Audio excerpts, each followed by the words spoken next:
اہل تشیع کہ ہاں وہ قرآن سنت اور عقل لاتے تو وہ اس کو آپ کس نظر سے دیکھتے ہیں؟ کیا مراد ہے؟ عقل قیاس ہی تو ہے نا. نہیں وہ کہتے ہیں قیاس میں تو یہ ہے کہ جو بھی کہیں موجود ہو آپ کی نص میں پہلے حکم ہے اس میں علت مشترکہ کی بنیاد پہ آگے چلیں. وہاں پر تو یہ کہ نص ہی نہیں ہے تو عقل ان اٹ سیلف وہ کہتے ہیں کہ ایسا نہیں ہے.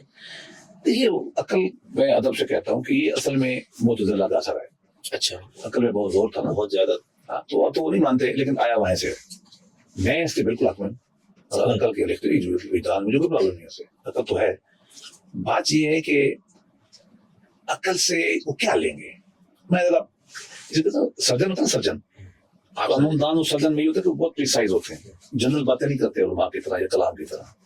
عقل سے کیا وہ ایسی چیز لے سکتے ہیں جو قرآن کے نص کے خلاف نہیں لے سکتے. اگر قرآن اور سنت نہیں ہے تو عقل سے لیں گے. قیاس میں تو یہی ہے. وہاں پر یہ ہے کہ نص میں کوئی حکم نہیں, اس میں ایک مشترکہ علت ڈھونڈیں گے. نہیں علت ڈھونڈیں گے تو عقل کی علت ڈھونڈیں گے نا.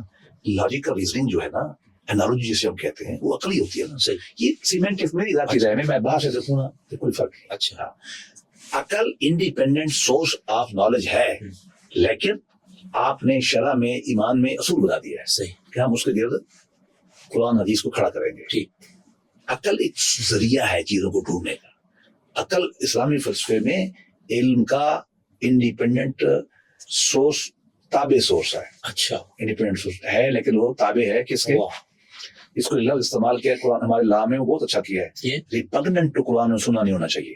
اچھا ایک یہ ہے کہ قرآن سنت کے مطابق ہونا چاہیے عقل, یہ قانون. ایک ہے کہ نہیں قرآن سنت کے مخالف راستہ کھول رہا ہے. بہت بڑا. شیعہ بھی اسی سینس میں لیتے ہیں کہ ہم عقل کو استعمال کریں گے, لیکن عقل کو جو بھی استعمال کریں گے وہی اجتہاد ہوگا, وہی قیاسی, اس کا رزلٹ قیاسی ہوگا.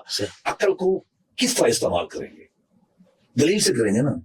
ٹھیک ہے. اچھا دلیل این ممکن ہے کہ کہیں سے اشارہ ملتا ہو, کہاں سے نص سے اشارہ ملتا ہو, عقل لگائیں گے نا. قیاس بھی یہی ہوتا ہے عملہ.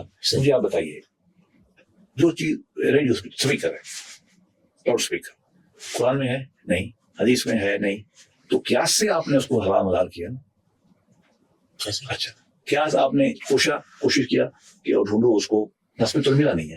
اب مجھے بتائیے اگر آپ یہ کہیں گے کہ قیاس کے لیے نص کا ہونا ضروری ہے, بنیاد کا ہونا ضروری ہوگا, تو پھر آپ اس فکر کا تو نہ دے سکتے. آپ نے عقل استعمال کیا ہے. جو اصول آپ کے پاس تھے نا عقل سے لے, اس پہ آپ نے لگایا ہے. یہ عقل سے ہی کچھ کرتے ہیں. یہ تھوڑا ہوتا پتا کیا ہے, یہ مقرات بالفکر اپنی الگ دکان چلانے کے لیے بعض اوقات اصطلاحات بنا کر اندر سے ایک ہی ہوتی ہے. صحیح.